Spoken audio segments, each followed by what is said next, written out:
Hey, fifth grade. Welcome to the world of idioms and adages and proverbs.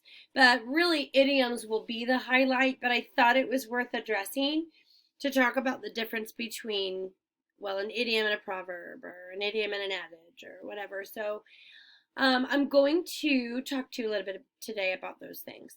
I'm going to give a shout out to Clarendon Learning. Hey, thank you so much for making these lessons so I can more easily create distance learning mini lessons for my kiddos.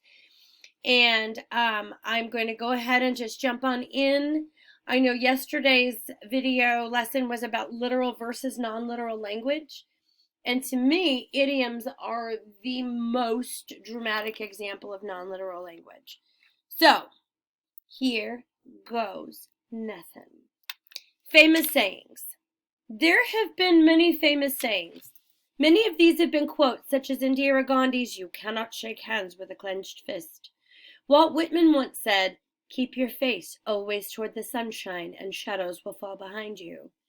Do you know how these quotes can inspire you in life? Well, what are their meanings? What does it mean that you can't shake hands with a clenched fist? Well, if I'm doing this and I'm mad at you, can I shake your hand? No. So he's saying that you literally have to be able to be brave enough and bold enough and man or woman enough to say, "Hey, nice to meet you," and try to see the other person's story. And if you're running around angry and shutting people out all the time, then you're going to have problems in your life. And the second one, "Keep your face always toward the sunshine and shadows will fall behind you." Well, literally what happens? When you face the sun, your body blocks it and it makes a shadow. But what does the sun represent? It's kind of a symbol for joy, for happiness, for being optimistic, okay? So they're saying if you're always looking towards positive, all the negative or the bad stuff kind of stays behind you. And in these times we're living in with distance learning and the stinking distancing and all that stuff, then I'm telling you, sometimes it's hard for us to face the sunshine right now. But I guess this little saying is really pretty powerful right now. Many famous quotes will help you live a better life, and many of them have become commonly used sayings, which may be called a proverb, adage, or idiom. You've previously heard of these types of sayings, and they can be very helpful to use in your writing or speaking. These common words of wisdom or humorous quotes can teach valuable lessons and help you get a point across to those who read your work or listen to a speech you give. Excuse me. Even in daily conversation, these sayings can be helpful. So, I think of my grandma. She had a bunch of old adages that she used. She used to say, "Patience will pay." So, if you're patient, then it'll pay off. And she used to say, "Waste not, want not." So if you, keep wasting, you won't have what you need when it's time to have it, and things like that. So I always think of my grandma when it's time to talk about these things. So what do you ask are the differences among the three? Well, idioms are common expressions, sometimes to a particular culture, that should not be taken literally.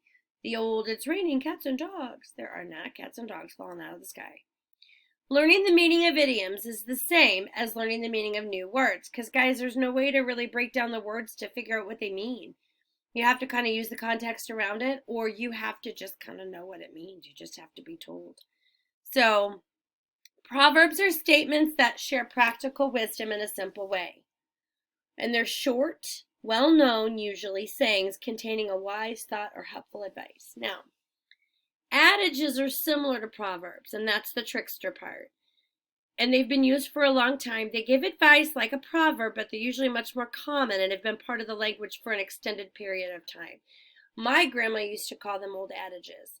So I would say that's what I would stick to. But proverbs and adages, it seems like there's a fine line. Let's dive in a little deeper, shall we? I'm going to move myself over here. Okay, idioms. Let's talk a little bit more about them. Idioms can often be fun to use. I love them. I use them all the time. When you were younger, you may have had an assignment to create a drawing based on an idiom. For example, popular idiom is "break a leg." It means good luck. Drawing a picture showing someone breaking their leg may not seem like good luck, but it has been used by many people to wish another person good luck.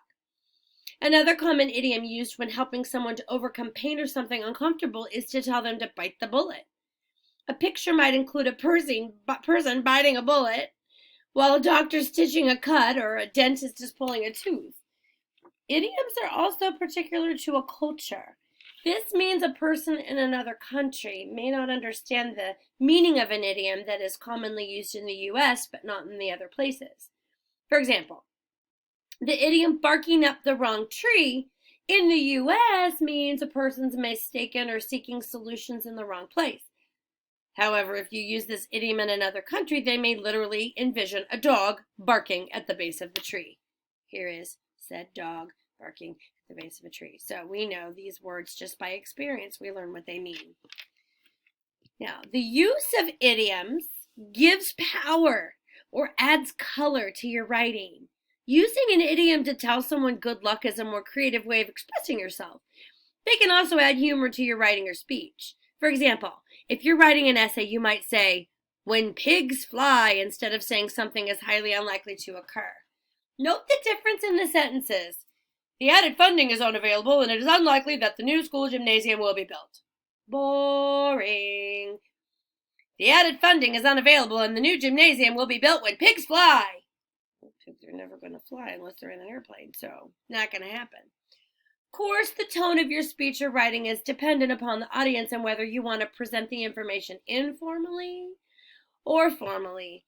Idioms are mostly used when the speech or writing is informal. However, because many idioms are so common, it's acceptable to use some of them formally. You kind of have to know your audience. You kind of have to know the purpose of what you're presenting.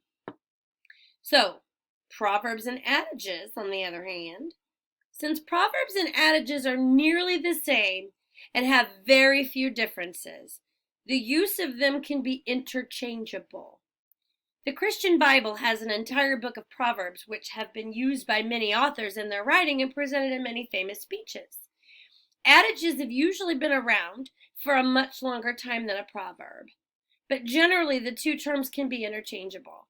In addition, both adages and proverbs are often passed down from generation to generation, just like my grandma. In fact, your grandparents, oh my gosh, or parents may have sayings that are common to your family only. This is how many adages and proverbs were once passed on to other people. I'm making a connection.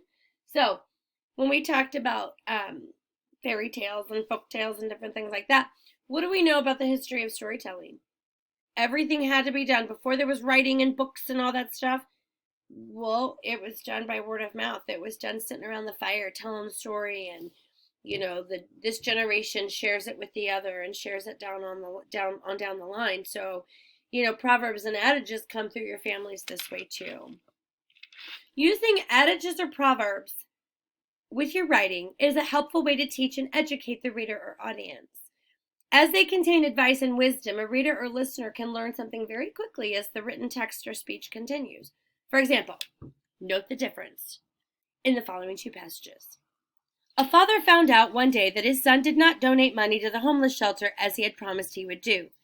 He spoke to his son that evening. "Son," he began, "it is important for people to trust you when you tell them something. You had promised to give money to the homeless shelter, but you failed in your promise. You told them you would donate $10 this month." The son walked away knowing what he did was wrong, but not sure why his father was so upset. Well, that was kind of rude. So that's one presentation of this information. Let's check the other one. A father found out one day that his son did not donate money to the homeless shelter as he had promised he would do. He spoke to his son that evening. "Son," he began, "why did you not make this donation? Remember, actions speak louder than words." The son walked away reflecting on his father's statement. So the second passage uses a proverb to help the son learn the lesson, and then maybe the son can remember that and then use it in his life as he grows. Actions are a better reflection of one's character. It's easy to say things, but it can be difficult to act on them and follow through on them. Of course, it can also mean you should not say things that you do not mean to follow through on. People are often judged by their actions and not their words. Other common proverbs and adages and their meanings are as follows. Okay, images are related to the proverbs. So, a journey of 1,000 miles begins with a single step. Regardless of how large a task or a job, it must always begin with the first small step. Probably your lessons for the week and your distance learning tasks have seemed like the biggest journey ever, but one with the first step, step by step. Don't kill the goose that lays the golden eggs. Holy moly, we're killing gooses here. Okay, that's not literal. You should not end something that might be benefiting you without a good reason. So if you have something that's good for you, you wouldn't just stop doing it or stop it if it's, without a really, really good reason to do that. People who live in glass houses should not throw stones. I use that one all the time. Because you're not perfect, you shouldn't criticize others. Don't be a hypocrite. There is no such thing as a free lunch. Well, even things that may seem free often have a cost. If it's too good to be true, probably it's not true. The best things in life are free. The most important things in life do not have a price attached to them, such as family, friends, etc., etc. So, hopefully that is a really good way to think about life, and we've got one more little chunky set of them. Lazy hands make for poverty, but diligent hands bring wealth. Well, that one's easy. If you're lazy, you're going to be poor.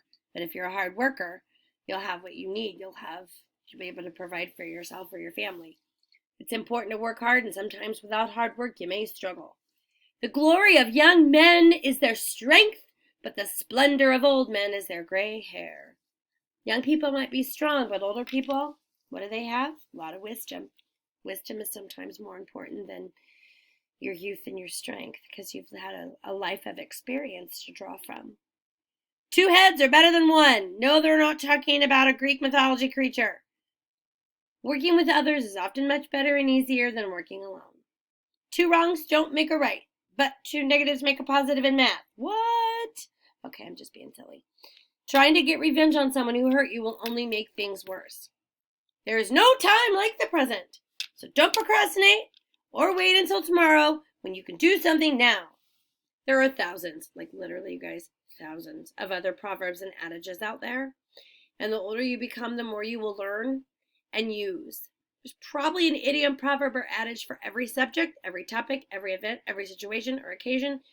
Use them when you speak to others and in your writing. Guys, it just jazzes it up a little.